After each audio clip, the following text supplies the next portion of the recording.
When she woke again, she felt a bit more normal, but so hungry she wanted to shout. She swung her legs over onto the floor and pulled her boots on. The air was chilled.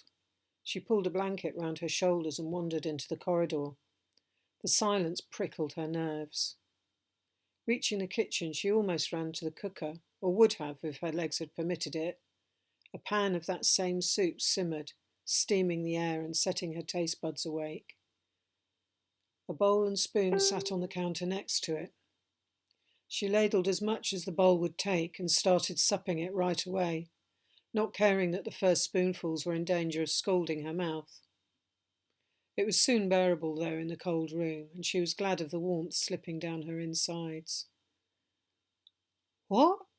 She did jump when the cold, wet muzzle of the dog nudged her free hand. He had made no noise, and she'd been too busy guzzling to smell his wet fur. She turned to see the boys standing arms folded at the entrance to the corridor. "You're better then?" She was back to the soup.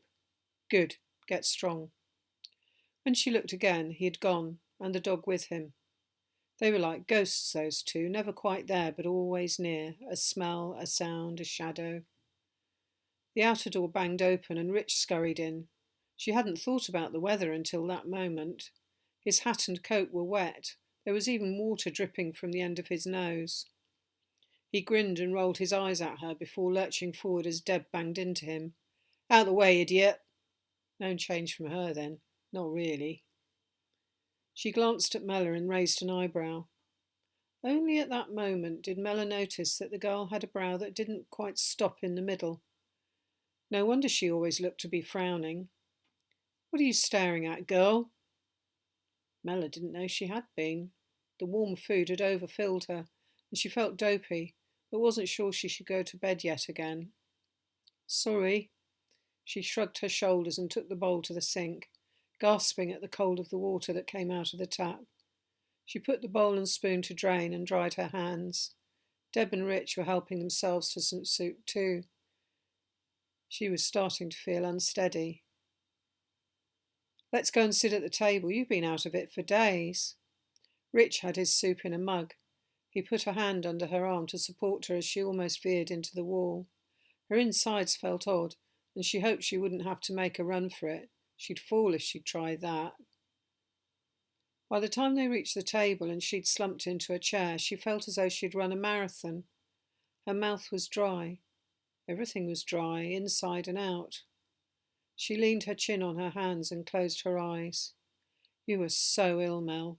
We don't have those medicines like before. Deb says it's all down to people's bodies now. Either they get through it or they don't. I don't know how many kids made it. Not sure we ever will." Mella felt hot and cold all at the same time. Part of her wanted to think about this and part of her didn't. That was a lot of kids to disappear. She'd got fond of them, enjoyed looking after them. "What will we do now? Has anyone said? We don't need all those supplies the same way." "Not sure, Mel. I think we may be on the move again soon, but I don't know where to." "What's it all for?" "Well, at least we're safe." "I don't know what safe is anymore. Mum was safe. Home was safe. I don't know if this is.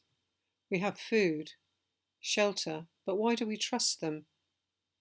"What choice is there, Mel? On the streets, hiding in cellars.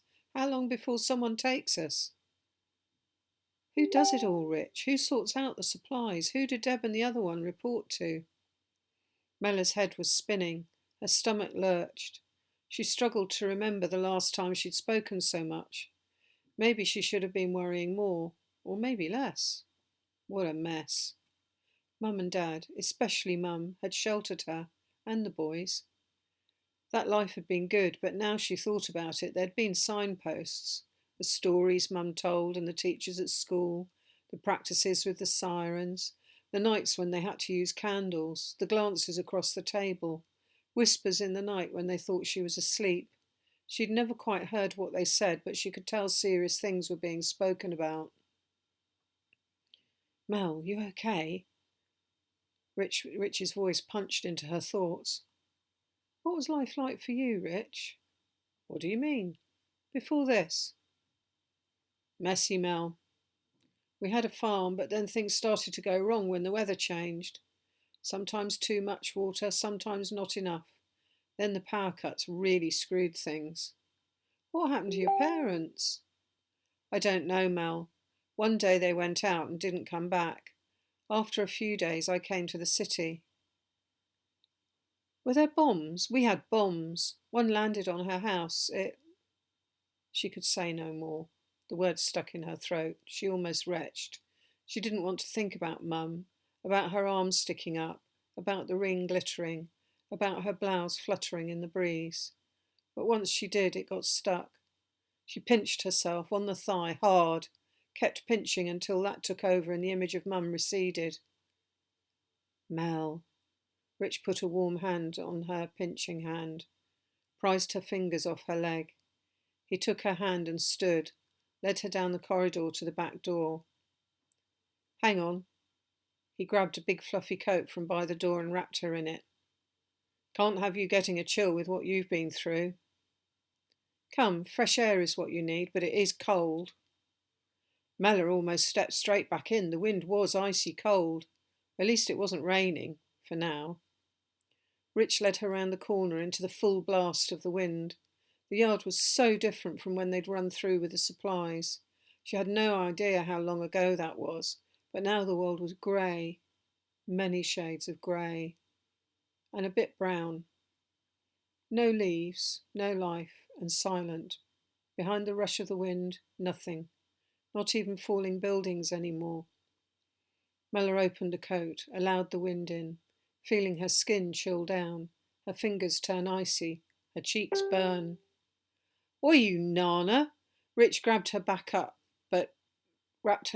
but was grinning. Bet that has chased some cobwebs away. Eh? Something my mum used to say in another life. Rich drew in a sharp breath. Come on, before I get caught and before you get too cold. They ran laughing back into the building. Mella guzzled some water before heading back to the bunk room. She slept the instant she pulled the covers up round her shoulders. When she woke, her head was fuzzed with the hangover of a series of dreams, none of which she remembered, but which left her at once confused, anxious and sad. She shook her head. Her cheeks were even wet, as though she'd been crying. She wiped her face. There was very little light in the room, and the corridor was dim, but voices were drifting along from the eating room. She pulled her shoes on and wrapped a blanket round her. She was still feeling the cold. When she walked into the lantern-lit room, she was surprised at how many people were in there. All older kids, including Deb and the boy with the dog, but several she didn't recognise. One was sitting in the shadows and hard to make out. Hey, Mel, you woke up. Rich waved her to sit next to him. Here, there's even some fruit. When did you last have an apple?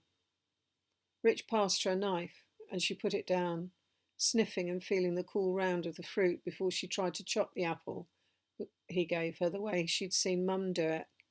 She was nervous. Knives made her edgy. She could hear Dad as though he was there. Always chop down and away, Mel. Never in the air like you see your brothers do. They're show-offs. Mella smiled at the memory. The boys had loved winding Dad up. The apple was not the best she'd ever tasted, but she could not remember the last time she had one. A bit sweet, a bit sharp, but small, and the skin more leathery than she would like. The juice set her mouth pricking. She looked up. Not quite everyone was watching her, but the person in the shadows was. Rich was grinning. Can I have a bit? She passed him a sliver.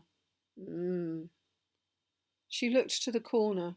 Shadow person had leant forward. His hair was long, very long, but plaited. It looked wet, but maybe it was something else.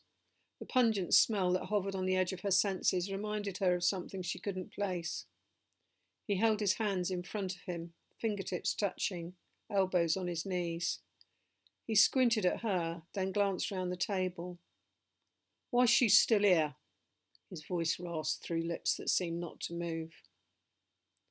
We need her. She was good with the small ones, and is bright. Besides, she works well with him. It was Deb who was speaking and nodded towards Rich. Rich was sitting very still. Mella decided to do the same.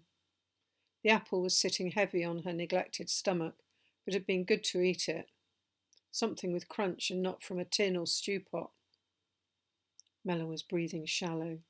This man was not like anyone she was used to. Good that the dog was near. Mella longed for Patch, but the big one would have to do.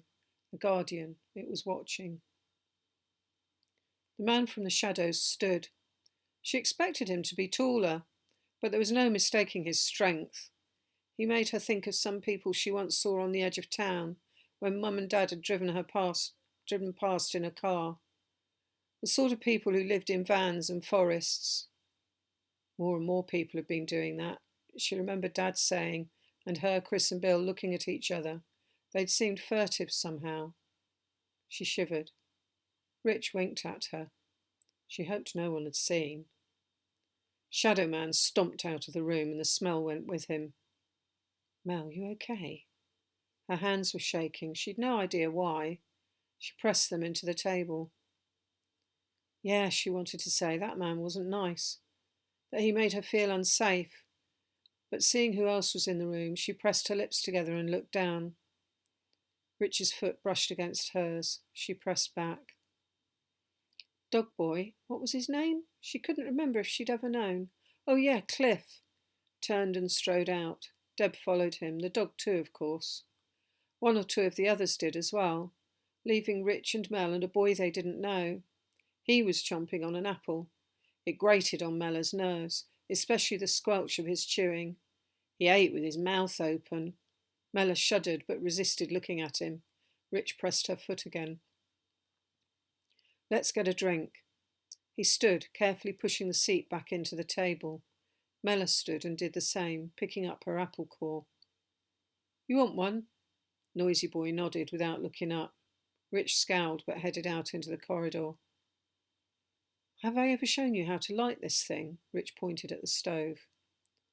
I think we still have gas. They're pretty careful. Do you know how to light a match? My brothers showed me once. They got in loads of trouble. She smiled at the memory. Dad had been so cross. Well, show me now. She struck the match, then turned the dial on the gas. She put the flame to it and jumped as it lit. Rich laughed, loud and long. Now put the kettle on it. Make sure there's water in it. Here, let me help you. The kettle must have been pretty full. Mella could barely lift it. Drinks made, Rich took Mella outside. There were a couple of seats on the edge of the building. Mella hadn't noticed them before. You are so pale, Mella, like a ghost.